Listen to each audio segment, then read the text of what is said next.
দেখুন, আমরা Google play store থেকে যখনই কোনো একটা অ্যাপ আমাদের ফোনে ইনস্টল করি, সে বিভিন্ন অ্যাপ হতে পারে, কোনো ব্যাপার না।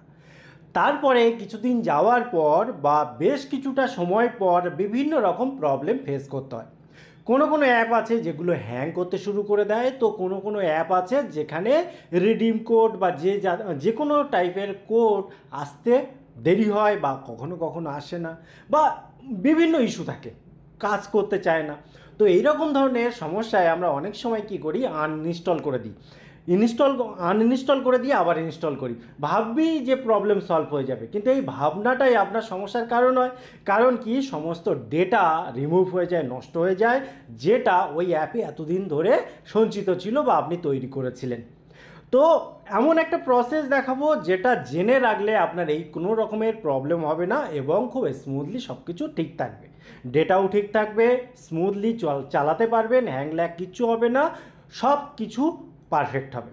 তো কি করতে হবে, আপনি দেখুন, প্রথমত আপনার ফোনের যে সেটিং, সেই সেটিংয়ে আপনি ক্লিক করে দেবেন।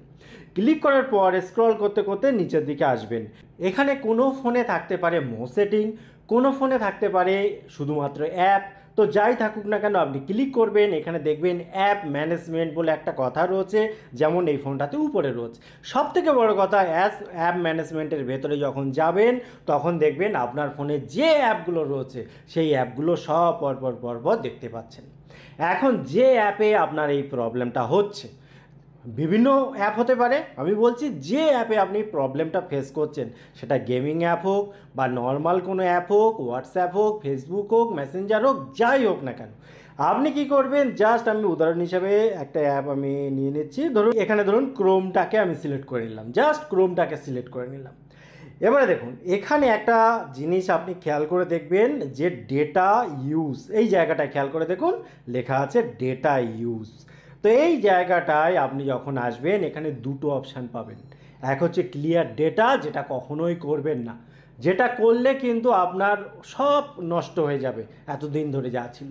আপনাকে যেটা করতে হবে, এখানে দেখুন ক্লিয়ার কেজ অপশানটা রয়েছে, এখানে 437 MB ছিল, দেখুন জিরো হয়ে গেল।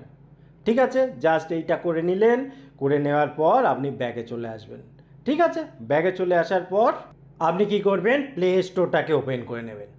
প্লে স্টোর ওপেন করার পর এখানে যে সার্চ অপশান আছে, এখানে ক্লিক করবেন। বর্তমানে তো সার্চ এই নিচে চলে এসছে, তো এখানে আপনি ক্লিক করে নেবেন। ক্লিক করার পর আপনি যেটা করবেন, যে অ্যাপটা আপনি এই যে ক্লিয়ার কেস করলেন, আমি এখানে করেছিলাম ক্রোম, ঠিক আছে, এই ক্রোম, তো সেই ক্রোমটাকে আপনি লিখে বা এখানে নিয়ে আসলেন।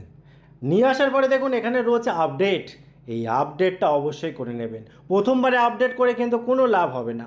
আপনি প্রথমে ফোনের সেটিংয়ে গিয়ে কেস ডেটাকে ক্লিয়ার করে তারপরে প্লে স্টোরে এসে আপডেট করবেন, তাহলেই কিন্তু পারফেক্ট কাজটা হবে।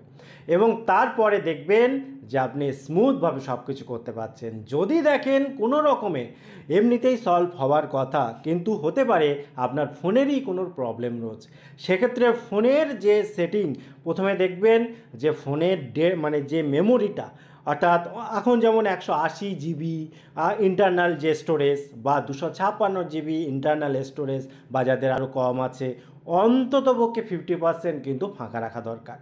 60-70%ও চলবে, কিন্তু যদি একটু কম রেঞ্জের ফোন হয়, ঠিক আছে, শুনতে খারাপ কিন্তু বাস্তব, তাহলে কি করতে হবে, অন্ততপক্ষে 50% স্টোরেজ কিন্তু ফাঁকা রাখতে হবে। এবং আপনি সবসময় খেয়াল করবেন যেই আপডেটগুলো মাঝে মধ্যে ঠিকঠাকভাবে করবেন, এবং যেগুলো বললাম এগুলো যদি পারফেক্টভাবে করতে পারেন, আপনি শিওর থাকুন আপনার কোনো প্রবলেম হবে না। টোটাল ইনফরমেশান কেমন লাগলো অবশ্যই কমেন্ট করতে ভুলবেন না। আবার দেখা হবে পরবর্তী ভিডিওতে, ততক্ষণ ভালো থাকুন, সুস্থ থাকুন, বাই বাই।